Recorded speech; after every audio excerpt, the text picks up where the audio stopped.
ഇന്നുണ്ടല്ലോ ഞാൻ ആഗ്രഹിച്ച് ഫ്ലിപ്കാർട്ടിൽ നിന്ന് ഒരു സാധനം വാങ്ങിച്ചിട്ടുണ്ടായിരുന്നേ, അതാണിത്. അപ്പോൾ ഇന്ന് നമുക്കൊരു അൺബോക്സിങ് വീഡിയോ ചെയ്യാം. അപ്പോൾ എന്തുവാന്ന് ഞാൻ കാണിച്ചു തരട്ടെ. ഇത് എൻ്റെ ഫേവറേറ്റ് ആയിട്ടുള്ള സാധനമാണ്. എനിക്ക് ഒത്തിരി ഇഷ്ടപ്പെട്ട് ഞാൻ വാങ്ങിയതാണ്.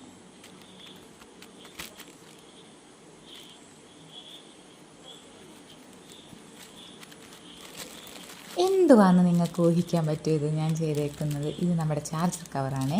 ഇതെനിക്ക് ഒരുപാട് ഇഷ്ടപ്പെട്ട് ഞാൻ വാങ്ങിച്ചതാണ്. ഒരുപാട് വേറെ മോഡലും കാര്യങ്ങളൊക്കെ ഉണ്ടായിരുന്നു. എനിക്കതിൽ ഇച്ചിരി ക്യൂട്ടായിട്ട് തോന്നിയിട്ടുണ്ടായിരുന്നു. പിന്നെ പൂച്ചയുടെ തോന്നിയായിരുന്നു. പിന്നെ ഞാൻ അത് വാങ്ങിയില്ല. അതൊന്നുമല്ല, ഇത് സംഭവമൊക്കെ അടിപൊളിയായിരുന്നു. ഇതിൽ ഏറ്റവും വലിയ ടാസ്ക് എന്ന് വെച്ചാൽ ഈ വയർ ചാർജറിൻ്റെ വള്ളിക്കകത്ത് ചുറ്റുന്നതായിരുന്നു. എൻ്റെ അമ്മോ ഒന്നും പറയണ്ട. ഞാൻ ആഗ്രഹിച്ച് വാങ്ങിച്ച സാധനമായിട്ട് ഇത് ഒരുപാട് ഒത്തിരി ഇഷ്ടമുണ്ടാക്കി. നല്ല ക്യൂട്ടായിട്ടില്ല, കാണാനായിട്ട് സൂപ്പറായിട്ടുണ്ടായിരുന്നു. ഒരുപാട് ഇഷ്ടം. എന്നിട്ട് ഇത് ചാർജറാൻ കൊത്തിയത്. അവസാനം ഞാൻ അതിൻ്റെ വള്ളിയുമായിട്ട് ഇതെടുത്ത് ചുറ്റാനായിട്ടൊരു ഇരിപ്പിരുന്ന് ഇവിടുന്ന് തുടങ്ങണം, എങ്ങനെ തുടങ്ങണമെന്നൊന്നും എനിക്കൊരു പിടിയില്ലായിരുന്നു. അങ്ങനെ ചുറ്റി വന്ന് അവസാനം റിച്ചുവിനെ വിളിച്ച് സഹായത്തിനായിട്ട്.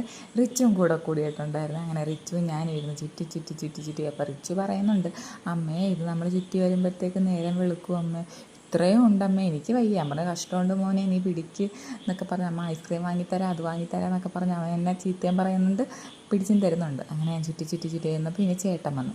ആ ദൗത്യം അങ്ങ് ചേട്ടൻ്റെ കയ്യിലോട്ട് കൊടുത്തു കേട്ടോ.